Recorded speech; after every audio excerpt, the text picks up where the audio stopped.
buenos días, amable pueblo de Dios, hermanos, amigos, televidentes, radio oyentes que están en sintonía en este día, domingo 5 de abril, aquí por estos medios de comunicación. Me es un gusto saludarles y al mismo tiempo agradecerles por la oportunidad que me permiten de estar allí en sus hogares a través del canal de televisión o a través de alguna computadora o mientras va manejando tal vez en su vehículo. Gracias por ser parte de nuestra audiencia en este día.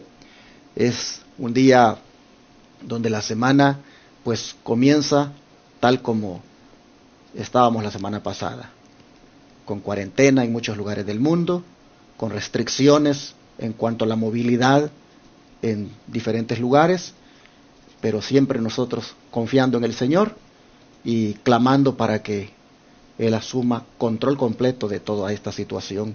Y estoy seguro que Él tiene el control. Y en ese control que tiene es que Él está dejando que las cosas lleguen hasta donde tienen que llegar. Bueno, quiero ahora presentar a los hermanos que me van a ayudar a estudiar la lección, como son el hermano Arturo Rentería, a quien le doy la bienvenida. Buenos días. Buenos días, pastor. Es un gusto, un placer, hermanos, estar con ustedes. Gracias, pastor, por darme esta invitación. Saludos de antemano, hermanos, y que la bendición de Dios sea derramada sobre nuestros corazones en base a este estudio de la santa palabra de Dios. Amén.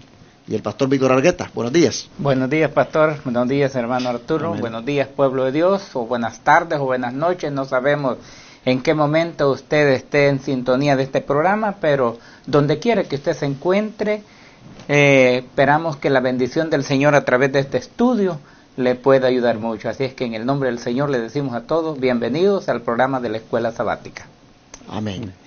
Vamos a presentarnos delante del Señor a través de la oración, así que hermano Arturo, ¿quiere orar? Amén. Padre Celestial que mora en los cielos, Amén. oh Señor, le agradecemos, Señor, por la oportunidad de exponer su palabra, Señor, ante el pueblo, sabiendo, Padre, de que nosotros somos los primeros en la instrucción que usted nos va a dar. Amén. Queremos poner, Señor, también por práctica lo que usted nos enseñe. Así es. Y así, Señor, su pueblo pueda ser bendecido en la ancha faz de la tierra. Amén, Padre. Gracias por estos medios, Señor, que todavía dispone para que este mensaje llegue. Agradecemos todo y pedimos la unción de su Espíritu en toda palabra, en todo pensamiento. Se lo rogamos y pedimos en el nombre de Jesús. Amén. Amén. Como decía la semana pasada, la lección trae para estudiar durante 3 semanas el tema del pacto. Y estuvimos viendo todo lo concerniente al pacto de la gracia, pero hoy vamos a mirar en esta semana que ese pacto fue quebrantado. Y todo lo relacionado al quebrantamiento de ese pacto es lo que vamos nosotros a analizar en esta semana. El versículo de memoria dice: entonces Jehová dijo a Moisés: anda, desciende, porque tu pueblo que sacaste de la tierra de Egipto se ha corrompido. Éxodo 32, 7. ¿Qué te parece, pastor Argueta, esta declaración de Dios aquí? Cuando nosotros miramos en la Biblia que solo dice se corrompió el pueblo, pero ahondando un poquito más en este corrompimiento que tuvo ese pueblo, dice de que había quedado al mando allí Moisés, había dejado a Aarón allí al mando del pueblo mientras él subía, pero vino una presión y dijeron: ¿y este Moisés qué le pasó? Pues ya no vino, ahora necesitamos a alguien que nos guíe. Y entonces dice que fue tanta la presión que Aarón tuvo miedo. Cuando la gente, dice, pensaron en hacerse un becerro porque era la idolatría de Egipto, el buey y todo eso, algunos se opusieron. Y esos que se opusieron, dice, que los mataron. Y entonces Aarón tuvo miedo. No vaya a ser, dijo, que a mí me pase eso, dijo. Exacto. Y ya nosotros sabemos lo que presenta la Biblia. Por eso se titula El Pacto Quebrantado. ¿Qué le parece a usted la forma de expresarse de Dios aquí en estas palabras? De verdad de que, pues, da algo así, ¿verdad? Como que Moisés fue el que sacó, ¿verdad?, al pueblo de Israel. pero en realidad fue Dios, porque mire la expresión. Le dice Jehová a Moisés, anda, desciende porque tu pueblo, esa expresión, tu pueblo. Entonces, claro, ¿verdad? Ya ahondando más el asunto, entendemos y vamos a entender más acerca de este punto. En realidad había ciertas personas, ¿verdad? De que se le llama la multitud mixta, ¿verdad? Y sabemos de que allí comenzó ese corrompimiento hasta que pues algunos del pueblo también, ¿verdad? Sinceros, fueron contagiados. Más adelante creo que vamos a ahondar, ¿verdad? De esto también un poco más. Saben, hermanos, que es bien interesante cómo Dios se expresa aquí, y el hermano Arturo lo acaba de destacar. Y es que Dios dice, tu pueblo que sacaste. ¿Por qué dice tu pueblo? Si en el capítulo 3, verso 10, miren ustedes lo que él dice. Éxodo 3, versículo 10, dice, ven por tanto ahora, y te enviaré a Faraón, para que saques de Egipto a mi pueblo. ¿Por qué aquí le dice mi pueblo a los israelitas que están allí de esclavos en Egipto? Pero aquí a Moisés le dice, tu pueblo que sacaste. Mis hermanos, es que esas palabras de Dios prácticamente las está diciendo porque el mismo pueblo ya no está reconociendo que Dios los ha sacado, sino que es Moisés. Miren ustedes el versículo 1, de aquí del capítulo 32, porque estamos leyendo el versículo de memoria que es el verso 7, pero miren el verso 1. Viendo el pueblo que Moisés tardaba en descender del monte, se acercaron entonces a Aarón y le dijeron, levántate, haznos dioses que vayan delante de nosotros, porque a este Moisés, el varón que nos sacó de la tierra de Egipto, no sabemos qué le haya acontecido. El pueblo no está dándole la gloria o el crédito a Dios como el actor de la liberación, sino que está dándole prácticamente ese crédito a Moisés. Ellos están apartando a Dios como el que ha hecho el acto milagroso. Están prácticamente diciendo, Moisés, el varón que nos sacó. Así que Dios viene, entonces le dice a Moisés ahora, mira, el pueblo que tú sacaste se ha corrompido. La palabra corrupción es sinónimo de pecado. Y prácticamente Dios está diciendo, han caído en pecado. En este versículo, hermanos, de memoria, está sintetizado el quebrantamiento del pacto. Porque nosotros vamos a mirar ya más adelante, en el desarrollo de la lección, de que anteriormente se había hecho el pacto y aquí se está quebrantando. Pero como decía el hermano Arturo, y pastor, si quieres leerlo tú, por favor, la cita que está allí de Patriarcas y Profetas, página 326, abajito el versículo de memoria, ¿quiénes fueron los que alentaron este quebrantamiento del pacto? ¿Quiénes fueron los protagonistas de esto? Muy bien. Dice aquí en Patriarcas y Profetas, en la página 322, sintiéndose desamparados debido a la ausencia de su jefe, volvieron a sus antiguas supersticiones. La multitud mixta fue la primera en entregarse a las murmuraciones y la impaciencia. De esas personas mixtas fue que salieron los cabecillas, los dirigentes, para hacer el gran pecado ante Dios, la apostasía. Nosotros podemos ver aquí que no salieron solamente los hijos de Dios, sino que se habían agregado esas multitudes mixtas. Ellos desconocían el poder de Dios, pero yo considero que con solamente la manifestación en la columna con que se abrió el mar, ¿qué más evidencia querían ellos del poder de Dios? Ya no tenían que andar buscando, como ellos estaban acostumbrados, en el becerro, en el buey, que ellos consideraban que era el que tenía el poder para atacarlo. Pero nosotros podemos ver aquí que dice que hubo una murmuración. Y leyendo en Patriarcas y Profetas dice que esa murmuración, cuando nosotros miramos y decimos, ¿y por qué Aarón pues permitió eso? Es que él tuvo miedo que lo mataran. Dice que hubo una presión cuando se levantó personas diciendo que se hicieran un becerro. Algunos dijeron, no, tenemos a nuestro Dios, y dice que los mataron. Y entonces Aarón por eso tuvo miedo, dice. La Biblia pues solamente dice eso, pero ya el don profético nos revela que murieron muchos que se opusieron a que no se hiciera ese becerro. Bueno, mis hermanos, nosotros hemos prácticamente aquí introducido el tema del pacto quebrantado, que el jueves se va a desarrollar ya con más detalles. Pero, ¿qué les parece si vamos para atrás y nos remontamos al momento cuando el pueblo se comprometió a cumplir ese pacto? Aquí hemos nos hemos adelantado a los hechos en lo que hemos hablado, hemos presentado lo que es el quebrantamiento del pacto, pero necesitamos regresar, necesitamos irnos hacia atrás y ver el momento cuando el pueblo tenía una actitud diferente y prometió obediencia.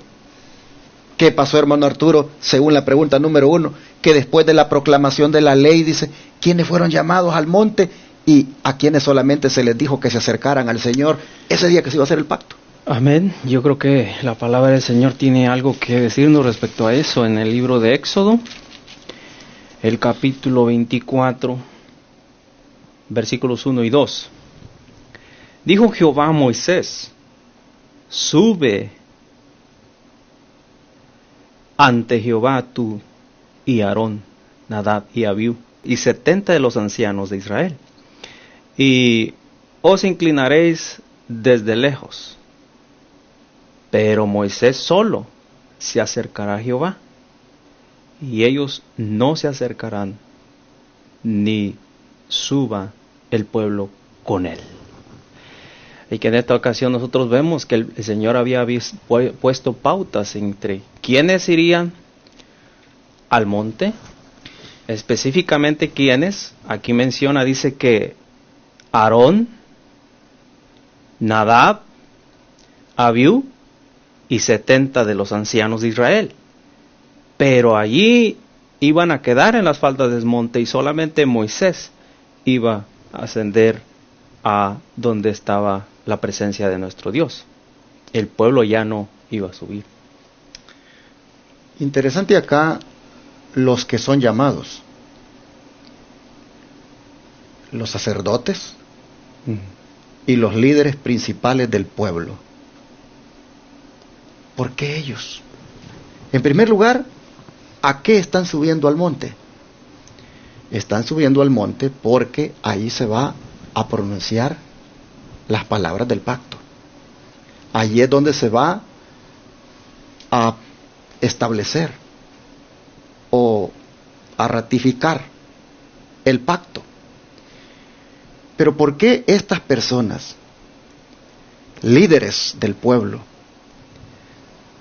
sacerdotes y ancianos, por qué tienen que ser estos como los testigos o los que de primera mano fueran las personas que vieran y oyeran aquella ratificación del pacto?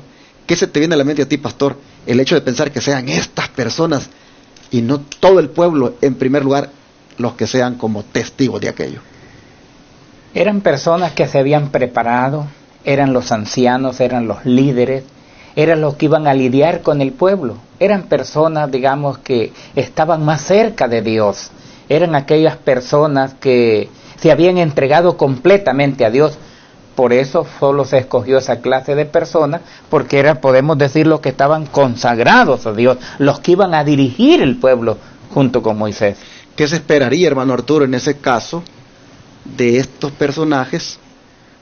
¿Qué se esperaría de ellos de ahí para allá con respecto a ese pacto y al pueblo mismo?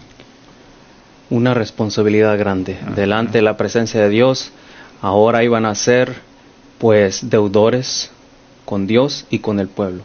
porque el Señor le estaba manifestando claramente lo que Él deseaba, que como pueblo, el pueblo siguiera los reglamentos, los derechos y los mandamientos especialmente que Dios había establecido. Y ellos no debían de titubear en cuanto a la instrucción dada por Dios y a la vez comprometerse a seguir esos principios para que el pueblo también, por medio del ejemplo de ellos y también la obediencia, el pueblo también se sometiera más a lo que Dios había dicho. En este caso yo creo que hay bastantes lecciones para nosotros, no podemos ahondar todas, pero nosotros como líderes en el pueblo hay dos cosas que debemos hacer. Y saqué una lección que, bueno, la primera es que yo soy responsable ante la vista de Dios. ¿Cómo ando con el pueblo? ¿Cómo me dirijo? ¿Qué hago? Segundo, si hay algo que de repente no está haciéndose correcto conforme a los dictados de Dios, con amor y con mansedumbre se debe de reprender o exhortar y amonestar.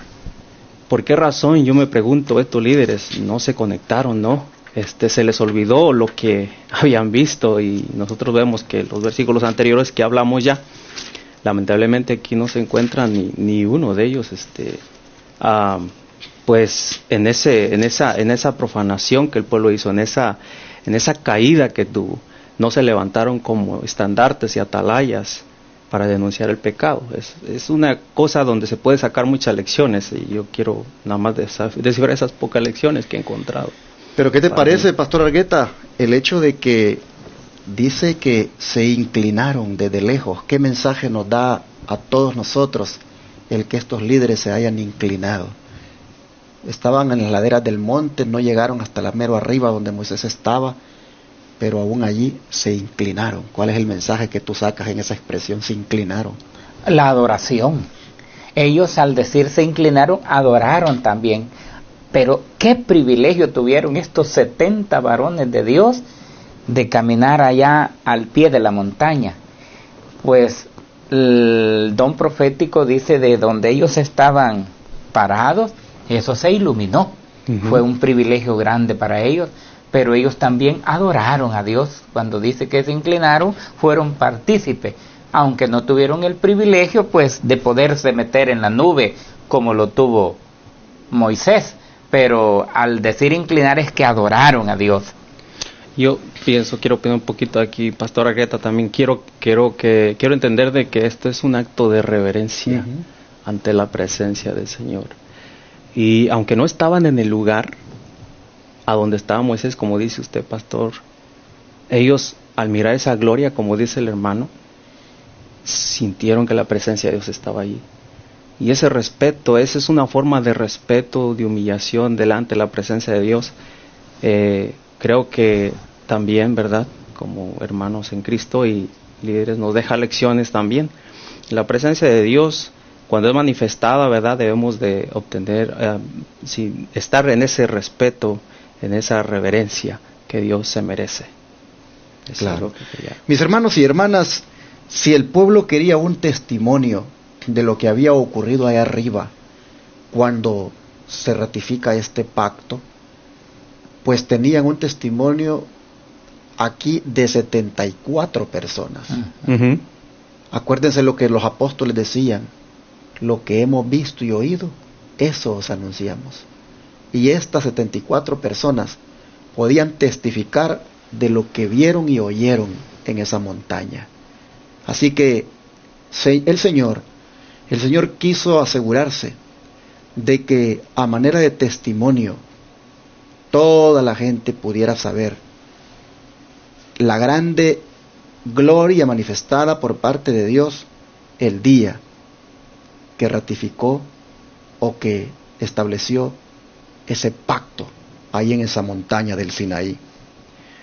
Y bueno, Pastor Argueta, después que bajaron ellos, pues dieron el mensaje. Ellos trajeron al pueblo, ¿verdad?, el testimonio de lo que habían visto y oído, contaron al pueblo todo lo relacionado al pacto. ¿Y qué dijo el pueblo? ¿Y qué hizo Moisés para que quedara, como decir, ratificado también el compromiso del pueblo? Bueno, leemos aquí siempre en Éxodo 24. 24, el versículo 3 y el versículo 4. Y Moisés vino y contó al pueblo toda la palabra de Jehová y todas las leyes. Y todo el pueblo respondió a una voz y dijo: haremos toda la palabra que Jehová ha dicho. Y Moisés escribió toda la palabra de Jehová, y levantóse mañana, edificó un altar al pie de la montaña, y 12 columnas, según las 12 tribus de Israel. Cuando dice aquí, y todo el pueblo respondió a una voz, haremos como Jehová dijo, ellos no estaban pensando en lo que Moisés les había dicho. Ellos estaban pensando en otras cosas, ¿vea? Si ellos hubiesen estado concentrados en lo que Moisés les estaba contando, pues posiblemente hubieran dicho sí haremos, pero la expresión que ellos usaron en conjunto, nosotros vamos a hacer todo lo que tú nos has dicho. Parecido como en la iglesia cuando se está predicando. Amén, dicen algunos hermanos, pero no están pensando en las palabras que están diciendo. A veces cuando estamos cantando un himno, lo estamos cantando, pero no estamos pensando en las notas a hacer como el himno dice. Si ellos hubiesen estado concentrados en las palabras que Moisés les estaba diciendo, porque ello fue una reacción humana, vean, si ellos, está bien la reacción de haber dicho, vamos a hacer como Jehová dice, pero hubieran pedido la dirección a Dios. Pero y Moisés pues vino y escribió, vea que el pueblo se comprometía a la obediencia. Hermano Arturo. Pastor, pues aquí vemos realmente lo que es un compromiso muy solemne el cual están haciendo, y creo que allí, no sé, como humanos a veces tenemos esa tendencia a responder inmediatamente sin saber, como dice el hermano, el pastor Víctor, lo que estamos respondiendo.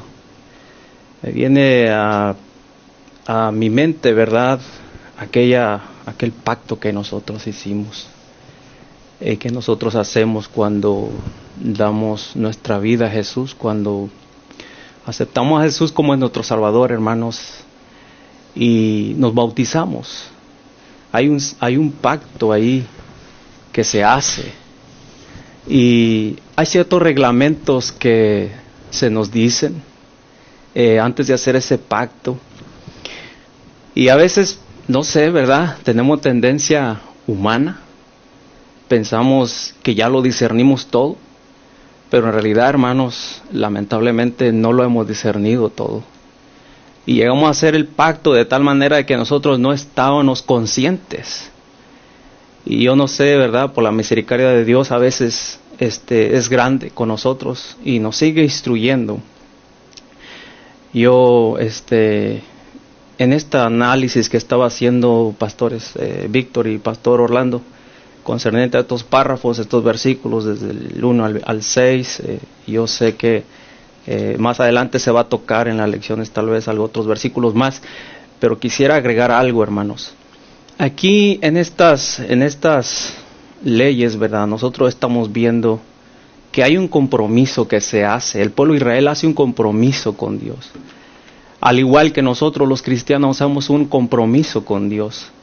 Y lamentablemente a veces no somos constantes, no somos perseverantes en ese pacto que hemos hecho con nuestro Dios. Ahora, noten ustedes que el pueblo, se lee el pacto, se le da al pueblo el pacto de Dios para ellos. El pueblo dice, vamos a hacer todo lo que el Señor manda, todo lo que el Señor ha ordenado, nosotros vamos a hacerlo.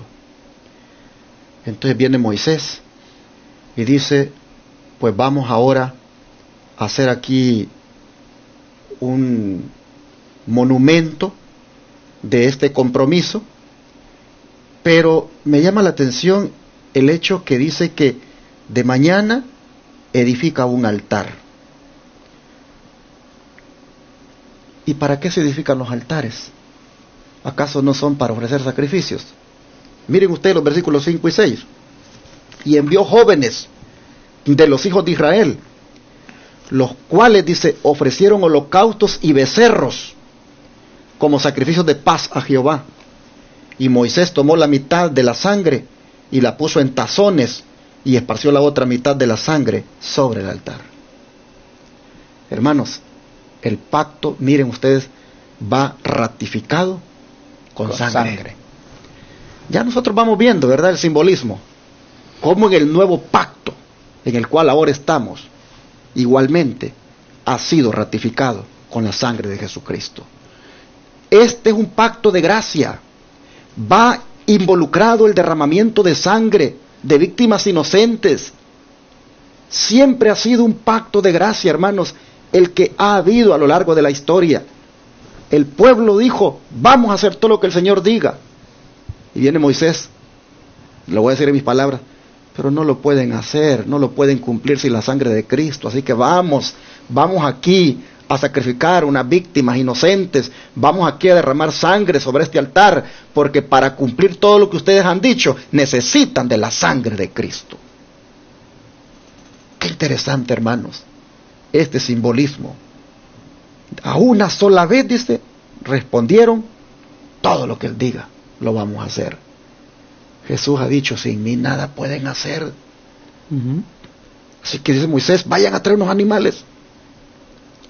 Vamos aquí a sacrificarlos. Vamos a derramar la sangre. Hermanos, sin la sangre de Cristo, nada podemos hacer. Sin Cristo nada podemos hacer. Y a veces uno dice, oh sí, está bien, voy a hacerlo. Rapidito uno se adelanta a comprometerse. Cuando uno sin Jesús, hermanos, no puede hacer nada. Uno necesita para decir, sí, lo voy a hacer. Necesita uno, hermanos, la ayuda del Señor. Necesita uno estar con Jesús. Amén. Bueno, vamos a mirar lo que el don profético dice, porque el hermano Aguay amplía lo que estaba envuelto en esa respuesta de la gente aquel día cuando oyó el pacto. Vamos a ver aquí hasta donde leemos, hermano Arturo, léase usted hasta donde dice mandamientos, ahí en ese punto, ahí usted para y comentamos, y luego el pastor Argueta lee las siguientes líneas. Okay. La mente del pueblo, cegada y envilecida por la servidumbre y el paganismo, no estaba preparada para apreciar plenamente los abarcantes principios de los 10 preceptos de Dios. Para que las obligaciones del decálogo pudiesen ser mejor comprendidas y ejecutadas, se añadieron otros preceptos que ilustraban y aplicaban los principios de los 10 mandamientos. Bueno, aquí menciona de que aparte de la ley moral de Dios, habían también agregado otros preceptos que se escribieron en los libros, ¿verdad? Yo creo que la lección del más adelante vamos a ampliar un poco más en eso, pero aquí vemos, hermanos, que se daba una claridad de lo que se estaba aceptando, y a veces, como vuelvo y repito, ¿verdad?, no nos damos por sentado lo que estamos aceptando y tenemos que entenderlo, y para eso hay que pedir el discernimiento del Espíritu Santo y la ayuda de nuestro Padre Celestial. Qué importante este punto que el hermano que lo haya destacado, porque también a la hora de analizar el texto se nos olvidó destacar que dice, Moisés escribió todas las palabras de Jehová. Estamos hablando, hermanos, de que habían unos preceptos adicionales a la ley de Dios, a los santos mandamientos, que emanaban de ahí, de los 10 mandamientos, y dichos preceptos estaban escritos en un libro. Ahí estaban, hermanos, las leyes ceremoniales, ahí estaban las leyes de la salud, Ahí estaban las leyes que tenían que ver con los asuntos civiles, prácticamente la manera como iba el pueblo de Israel como nación a constituirse y a establecerse en el mundo. Emanaban dichos preceptos de los mandamientos de la ley de Dios. Lo que habían recibido allá en el monte Moisés no solo fue las tablas de la ley de Dios, sino que también había recibido las prescripciones de cómo el pueblo tenía que conducirse a nivel religioso, a nivel civil. Y así entonces, dice la sierva del Señor aquí, de que estos eran preceptos añadidos al decálogo para que se comprendieran mejor las obligaciones a ese decálogo, es decir, a esos 10 mandamientos. Amén. ¿Cómo se le llamaban a esas leyes, Pastor Argueta, según sigue diciendo la nota? Dice aquí, estas leyes se le llamaban derechos, porque fueron trazados con íntima sabiduría y equidad, porque los magistrados habían de juzgar según ellas. Ahí está la parte civil. Ajá. Aquí habla de estas leyes, la ley del esclavo y un montón de leyes que se dieron. Entonces ahora los gobernantes, los jueces, debían de regirse por estas leyes. No tenían que regir de ellos como los 10 mandamientos, porque esos eran aparte. Dice, a diferencia de los 10 mandamientos, estos derechos fueron dados en privado a Moisés, quien había de conducirlos al pueblo. Dice Patriarcas y Profetas en la página 319. Estas promesas, junto con las palabras del Señor que ellos se comprometían a obedecer, fueron escritas por Moisés en un libro. Entonces, después de los 10 mandamientos se dieron estas leyes, estos derechos, y ahí iba cómo se protegía, y conforme los jueces juzgaban de acuerdo a los derechos, pero no de los 10 mandamientos. Interesante, ¿quiere agregar algo más? Lo que pasa es que puedo ver aquí, hermanos, Pastor Víctor y Pastor Orlando, hermanos acá, que la ley del libro era el propósito de Dios, era engrandecer su santa ley moral. Amén, así es. Porque si usted se da cuenta, el amor o la forma de tratar al esclavo tiene que ver con el amor al prójimo. Exacto. Entonces, cada mandamiento escrito en ese libro, que más adelante nosotros vemos, ¿verdad?, que lo encuentran en un templo, bueno, ya en otra historia, ¿verdad?, en otro lugar, ¿verdad? No va a trocar la lección, pero cuando se encuentra ese libro de la ley en ese templo, pues se da cuenta el pueblo, se da cuenta el rey, no recuerdo qué rey era el que estaba en el tiempo de Israel, que habían violado todos esos pactos, que tenían que ver, o sea, esos pactos le dan una luz, como un engrandecimiento a la santa ley de Dios. Hermano, lo que yo veo aquí es que a nosotros, como el pueblo cristiano, en el nuevo pacto, pastor, podemos ver aquí que el Señor también ha diseñado, o sea, su ley moral no ha cambiado, es la misma santa ley de Dios que se le estaba dando acá al pueblo, los 10 mandamientos, pero se nos han dado normas y principios adicionales con el propósito de engrandecer esa santa ley de Dios. Por ejemplo, la Biblia en el Nuevo Testamento también nos habla de que, pues, los apóstoles nos dijeron acerca de las joyas, nos hablaron de la vestimenta, aquí entra lo de la salud, lo que usted dijo. El apóstol en Romanos 12 dice que no sabes que vuestro cuerpo es templo del Espíritu Santo, el cual mora en nosotros. Dice que debemos de cuidar lo que comemos, y entran las leyes que le dan más fuerza a lo que es la ley moral, con el propósito de guardar esa santa ley. Pero siempre, hermanos, hay ese símbolo de sacrificio. Entonces nosotros hacemos este pacto cuando nosotros somos bautizados, somos sumergidos en las aguas, en la sangre de Jesús. Se hace un pacto solemne, símbolo, ¿verdad?, de la sangre de Jesús, pero también se establecen normas y principios que levantan la ley, la santa ley moral de Dios. Así es. Cierro destacando esa partecita donde dice, para que las obligaciones del decálogo pudieran ser mejor comprendidas y ejecutadas, se añadieron otros preceptos. Amén. Que ilustraban y aplicaban los principios de los 10 mandamientos. Amén. O sea, para ilustrar mejor en qué consistían los 10 mandamientos, para aplicar de una manera mejor los principios contenidos en los 10 mandamientos, se dieron estos otros preceptos adicionales para que así se comprendiera mejor la voluntad de Dios que estaba allí manifestada en los 10 mandamientos. Amén. Miren cómo el Señor es de bueno, que sintetiza en 10 reglas para ser feliz. Sintetiza allí lo que es su carácter, lo que es la norma de santidad. Amén. Pero para que la comprendan mejor, se las ilustra, se las amplía en una serie de preceptos que son escritos en un libro, y que el pueblo dijo: todo lo que él ha dicho, vamos a hacer. Wow. Bueno, así nosotros vemos que estaba el pueblo antes de lo que leímos en el versículo de memoria. Ven que estuvimos hablando cuando quebrantaron el pacto. Hemos terminado viendo cómo estaban antes. Hermanos, yo creo que uno tiene que mantenerse siempre en una actitud de obediencia, porque la actitud que tiene el pueblo aquí es una actitud pues bonita, de compromiso, de querer hacer las cosas bien, de querer hacer lo recto delante de Dios.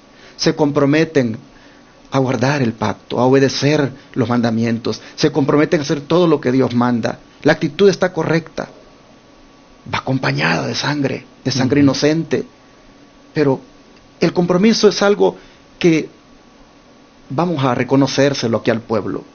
Pero como nosotros hemos sido igual a ese pueblo, nosotros también cuando nos bautizamos, allí también hicimos un compromiso. Nosotros también a lo largo de la vida, ¿cuántas veces hemos hecho promesas? ¿Cuántas veces nosotros también hemos dicho: Señor, ahora sí que... Wow. Yo me recuerdo una persona cuando vino aquí a los Estados Unidos y cruzó el río Bravo, en México, me vino contando de que él le dijo a Dios: si me haces que yo pase y que entre a los Estados Unidos, yo te prometo que voy a servirte, que voy a entregarme a ti, yo me comprometo. Hermanos, 3 meses le duró el compromiso. A los 3 meses empezó a hacer dinero aquí, a transgredir el sábado, a transgredir la ley de Dios, se buscó otra mujer, dejó a su esposa por allá. Wow. 3 meses le duró el compromiso. Nosotros vemos al pueblo aquí que al igual que nosotros también hace promesas, también hace compromisos, pero hermanos, creo que este es un buen momento para pedirle a Dios que nos ayude a guardar la palabra que un día dijimos, que nos ayude, hermanos, a cumplir con la palabra que un día dijimos, que nos ayude de verdad a cumplir el compromiso que un día hicimos con Él. Si miren, hemos andado este tiempo atrás mal, quebrantando la palabra. El Señor no ha quebrantado ninguna palabra. No. El Señor se ha mantenido fiel, el Señor ha cumplido todo. Somos nosotros los que le hemos fallado. Pero si nosotros hoy reconocemos, hermanos, y le pedimos perdón, y nos ponemos de verdad serios con el Señor en cumplirle nuestro compromiso, vamos a ser bendecidos. ¿Qué les parece si en este momento oramos y le decimos al Señor que nos ayude Amén. a cumplir nuestra palabra, así como Él cumple la suya? Amén. Vamos a orar. Amado Padre Celestial, hemos mirado este día cómo tu pueblo quebrantó el pacto después que un día había dicho que haría todo lo que tú decías. Así es. Claramente vemos, Señor, que las palabras se las puede llevar el viento fácilmente. Así es, Señor. Y nosotros queremos, por lo tanto, rogarte que nos ayudes, porque pues esto es un espejo para nosotros, Señor, de que también, habiendo hecho compromisos claros contigo el día de nuestro bautismo, Señor, o promesas también, Padre, que en algún momento hemos hecho, y Padre, también nosotros hemos quebrantado esas promesas, también nosotros hemos quebrantado, Señor, ese compromiso, ese pacto, muchas veces. Y aquí estamos, Padre, pidiéndote perdón y rogándote, Señor, que mirando este espejo tan claro en la Biblia, nosotros, Señor, de verdad y ahora en adelante, cumplamos a la palabra, cumplamos, Señor, el compromiso, seamos leales a tu pacto y no lo quebrantemos. Amén. Por favor, Señor, te rogamos que las otras leyes que tú has dejado para ilustrar el pacto, para que se comprenda mejor el pacto, también nosotros, Señor, les pongamos atención y las obedezcamos. Padre, nos entregamos a ti en este día, rogándote que nos ayudes para que como pueblo no sigamos más desobedeciendo, sino que, Padre, como aquel día el pueblo de Israel lo dijo, nosotros lo digamos también, pero que lo mantengamos siempre, que haremos lo que tú digas, Señor. Ayúdanos, por favor, a que nos comprometamos contigo, que no tengamos miedo a comprometernos contigo, pero que también entendamos que solo es posible cumplir las palabras con Cristo a nuestro lado. Así que invocamos la ayuda de Jesús, invocamos en este día la presencia de Cristo, invocamos la sangre preciosa de Él para que nos ayude a mantenernos en obediencia a tu pacto. Te lo pedimos en el nombre de Jesús. Amén. Amén.